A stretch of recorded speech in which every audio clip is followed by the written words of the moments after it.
Nu, Petriuk, pasakok, kas atsitiko? Tragedija. Kas per tragediją? Tai pasakok. Apie mane garsiausias tipo kelias į žvaigždes dainininkas apie mane šneka. Antiek pavydė, pizdies. Rimtai? Kas čia toks? Mino. Mina? Kas jis toks, negirdėjau niekad. Gal jis išvis nedainuoja? Yra man kai kurios jo dainos patinka, tikrai patinka, to neslepiu. Bet negražiai jisai taip elgėsi, mane kritikuodamas. Pala, o tai ką jisai pasakė? Pasakė, kad aš iš muzikos tyčiuojuosi. O kaip čia iš jos galime tyčiotis? Taigi muzikų tai visokių yra.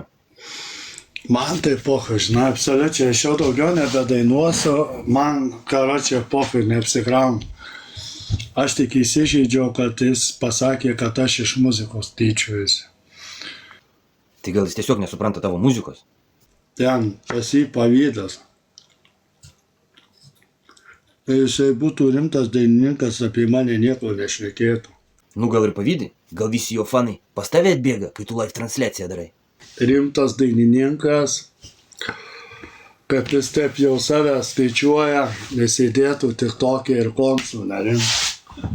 A jis konsus renka? Nu tai viskas aišku, Petrai, pavydį. Tave va visi kviečia koncertuot, a jo turbūt ne. Man pochai, ką jisai nori, tą daro, bet gyvenime jisai manęs neturi teisę į žemę.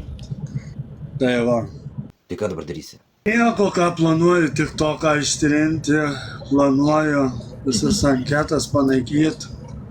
Tu ką, rimtai pasiduodi? Jeigu jį užreportys, neatsiprašys manęs ir tai bus užreportytas, na, čia aš taip negaliu. Jis turi būti tik tokia iš vis užreportytas už tokį dalyką. Klausyk, Petrai, nebūk lopeta, pastovėk už save. Aš nesu lopeta, jau man nusibodo, žinai.